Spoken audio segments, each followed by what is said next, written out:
Yes, former NASA astronaut José Hernández. So good morning to you. So the president mentioned these 4 brave astronauts traveled more than 250,000 miles away from Earth. It's the first return to the moon of humans since the Apollo missions of the 70s. What was your biggest takeaway from this incredible journey? Good morning, Mark and Charla. Well, my biggest takeaway is that they had the opportunity to see the opposite side of the moon as a whole, because Apollo astronauts did see the opposite side, but they were only a mere 70 miles from the surface, so they only see parts of it as they pass by. And these astronauts were 4,000 miles away, so they saw the whole round moon in one full view. As a matter of fact, they even saw an eclipse and were able to study the far side and also the corona of the sun. So they had great opportunity to do some pretty good photography and science.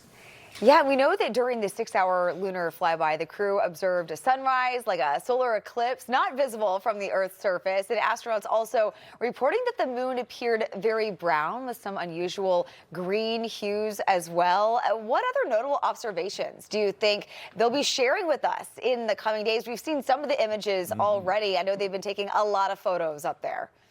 Well, they did see it wasn't completely dark, so a lot of light bouncing off, a lot of earth shine bouncing off, even seeping into the dark side, which allowed them to see these green hues of colors, different hues, and that allows them to study the terrain.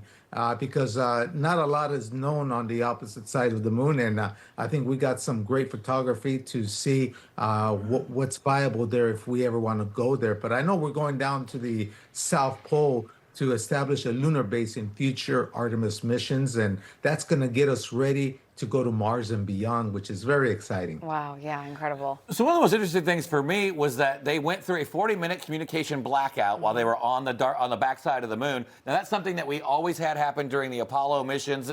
But I was surprised that NASA hasn't sent a satellite up there to eliminate that in the last 50 plus years. Is that a cool time though, blackout? Because I've heard the astronauts say they like it because mission control's not bothering them. Exactly. The teacher's not present. So they can have a lot of fun. But no, they had a lot of work to do during those 40 minutes of doing science, and especially in photography area. So they even took shifts because they were so busy during that. But to me, it's more of a time when the crew actually bonds together, because now they realize it's only them together at that moment. And, they're going to be friends for life. I assure you, just as I am friends with my STS-128 Discovery, Space Shuttle Discovery crew, and we just stay together. It's a big bonding moment for sure. Oh, I'm sure you're in those close quarters, the size of, I think we've heard, a minivan, for these couple of days. So I'm sure you really bond with those people you're up there with. And we know that they're scheduled to splash down back to Earth here in the Pacific Ocean on Friday. And then that sets up Artemis III. Artemis IV, possibly. The plan is to land on the moon in just 2 years. What else is next for NASA that you can tell us? I know you mentioned possibly Mars.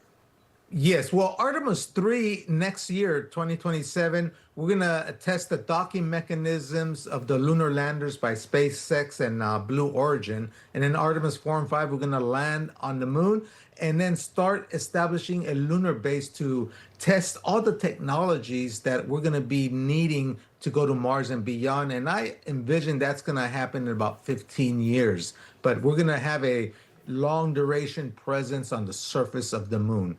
Wow. In the near future. Step by step. We'll get there. Great stuff. José Hernández, thanks for joining us this morning.